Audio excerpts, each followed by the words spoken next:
On today's episode, we're firing up our brand new Outlaw Smoker to feed some local hungry firefighters. Hopefully they enjoy everything that we cook. For all of our ribs today, we're seasoning with Trifecta. This is a very balanced blend that you can use on absolutely any protein. I know that this is gonna make a great bite, and this is exactly what I'm looking for today while we feed our firefighters. I'm gonna do about a medium coat. So we're gonna go ahead and put these on the smoker now. You hear that little sizzle, or maybe you don't, not sure. The Outlaw's running around 300, 315 degrees. We're still getting used to our pit, so this is gonna be a big test for us today. We're really hoping that we don't have any issues while we're cooking on this for the firefighters, but I think we're gonna be just fine. We've been running the Outlaw, it runs smooth as butter, and I really love it so far. So the beautiful thing about this blend is you can see that black pepper all over the ribs already. And that's exactly what I like in barbecue. You're gonna get savory, you're gonna get a little bit of sweet, but you're also gonna get that nice black pepper shining through on your barbecue.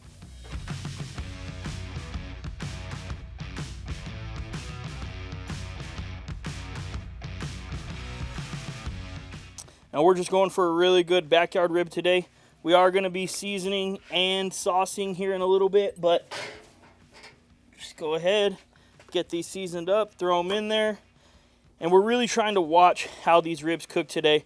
I am gonna see where my hot spots are on this Outlaw, if any, and we're just gonna make sure that we really learn this pit. It takes time to learn a brand new pit, and I'm excited to learn about this one just because of, number one, how beautiful it is, and number two, how nice I know that they run for a lot of people. So we're really excited about this pit.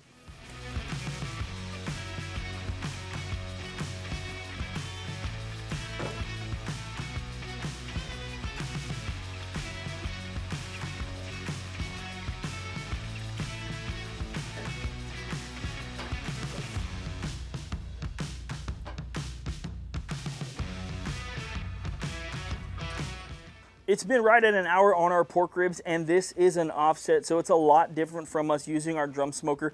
On our drum smoker, we typically do not spritz, or if we do, it's very, very little. But I do want to check these today just to see if we need to hit them with some spritz. If we do, it's just going to be water. We're also going to see if we need to rotate some ribs around on the pit. Again, we're trying to learn this, where we're getting our most color, and where the pit is running the hottest. All right, just taking a quick look at the racks of ribs that are closest to the firebox. They look really good, but I do feel like it's still a little bit wet on top of these. I don't really feel like I need to spritz here at all, but we still want to most definitely take a look at all of the ribs. And yeah, just real fast over here, you can see that there's a much darker color on the ribs closest to our smokestack, which it does make sense to me. So a lot of the times it's going to be hotter over here where all of that smoke is actually coming out. There's a little collector down here, and the smokestack is again right next to it. So what I'm actually gonna do is I'm gonna hit these with a little bit of spritz. So you might not be able to hear it in the actual camera itself, but when I'm hitting this microwave shelf, I'm getting a really, really loud sizzle. So I know that everything is really hot right over here, which is completely fine with me. What I think when I see stuff like this is if I want to cook a brisket a little bit hotter, I'll put it on this side of the barbecue pit. If I want some ribs, I might put them right in the middle. If I want pork, I might put it closer to the firebox or whatever, but it's really just about adjusting. Again, the color on these ribs is looking really good. So what I'm actually going to do here is I'm going to move these around just a little bit. So I got a rack here that I'll move over closer to the smokestack, and then I'll get another rack. And I'll do the same thing with this second one as well. So just again, for a quick comparison, we'll clean this up in a second.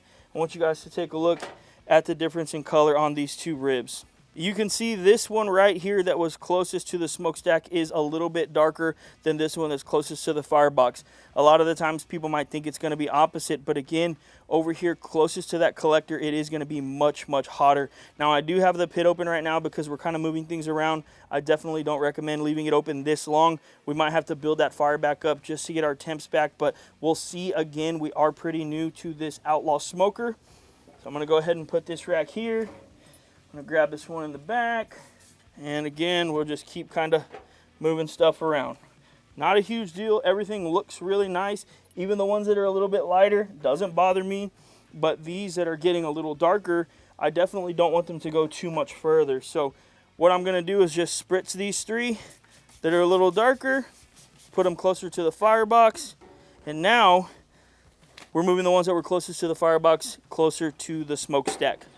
So that's the beautiful thing about us getting this smoker. If you're considering this smoker, you can think about things like this. So a very, very, very small coal bed has been getting me 275 to 300 degrees the whole time. I did want to show you guys that real quick. So you can see how small my coal bed is there. You can see the sticks over there on the left. I've been putting a stick in around every 45 minutes or so.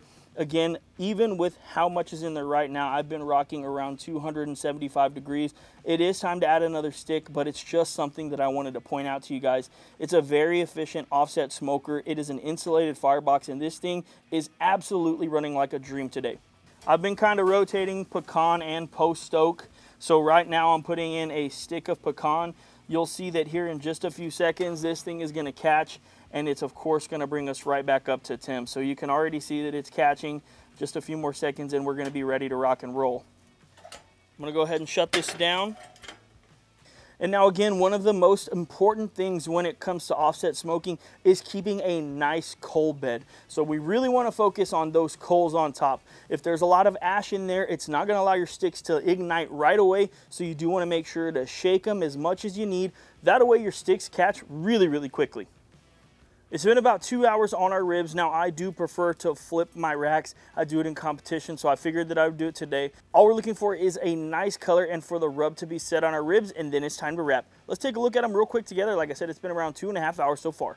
So if you guys remember correctly, these ribs right here, these first 3 are the ones that were closest to the smokestack in the beginning. So what I've noticed is I like to get a nice color on the back as well. Whenever you keep them on an offset, oh yeah.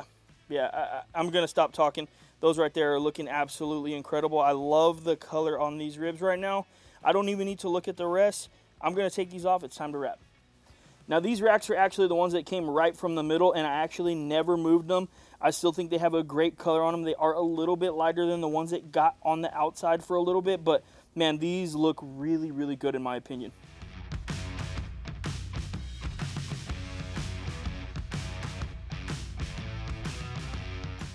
Now, in order to wrap our ribs today, we're going to do it very similar to the way we do our competition ribs. So I'm going to go down with 2 pieces of butter. And basically, these 2 pieces are coming from a stick, and we cut it into 3s. So if that makes any sense, I don't know how many tablespoons that is, but this is 2/3 of a stick of butter. Just going to go down with a little more trifecta. And then we're going to go ahead and put some barbecue sauce, which we always do. Now we're going to go right over top with a rack of ribs. Then we're going to go over top of that with some more barbecue sauce, light dusting of trifecta. And then we're going to go over top with a little bit of sugar in the raw, and then a small moat around. Got 2 pieces of foil here. We're going to go ahead and wrap it up tight. And just like in competition, I prefer to kind of pre-wrap like that and then open this up. And then it makes it to where I'm going to put my au jus in here and it won't go all over. I have 2/3 of a cup of liquid that we're going to put in our rib wrap. I've actually had a lot of people ask me, why do I wrap my ribs bone down? Now, this is my theory. Do not quote me on it. I don't exactly know if it's 100% true. But the way I look at it is, the bones are kind of boiling in that liquid, which brings more flavor out of the bones into the liquid. And we do use our liquid in the end when we're trying to finish off these ribs. So that's exactly why I do it. Again, I'm not a scientist. I don't know exactly if that's what's happening, but we've had some success and we make great ribs exactly like this.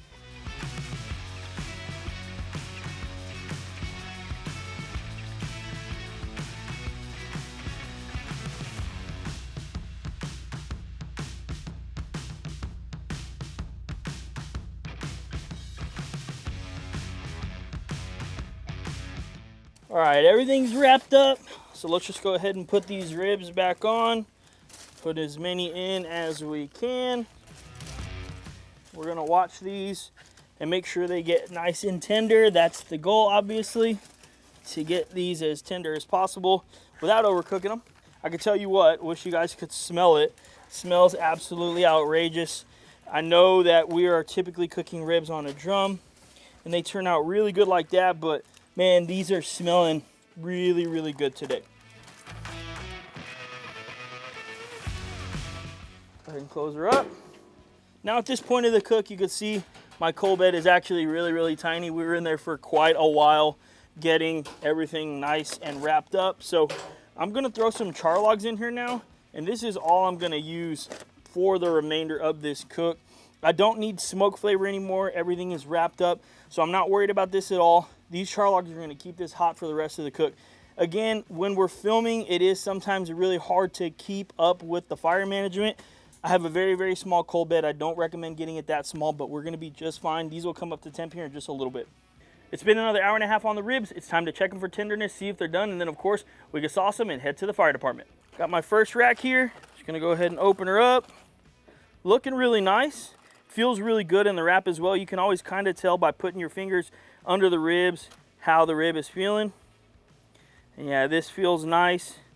And this feels tender. You can see that it's temping around 213 degrees, which I'm completely okay with that. Right past 210 is exactly where I'm looking for. So now what we're gonna do is we're gonna put some barbecue sauce on top of these ribs, and then we're gonna throw it into the Cambro and head straight to the fire station.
We got Christian and Jonathan. They're with Station 10. We're in Corpus Christi, Texas. Thank you to these guys for doing what they do. We really appreciate it. We just wanted to make some ribs today, come out here and see if they liked them. So go ahead, fellas. Be completely honest. I always try and be honest to the channel. So let me know what y'all think. And like I said, be blatantly honest. Nuts fall off the meat. You like that? Nice and tender. You like it? Mm-hmm. All right. Sounds good. That's what I like to hear. So we also got some beans. We got some cornbread. Hopefully everybody enjoys dinner tonight. I appreciate you guys coming on and again allowing us to feed you guys.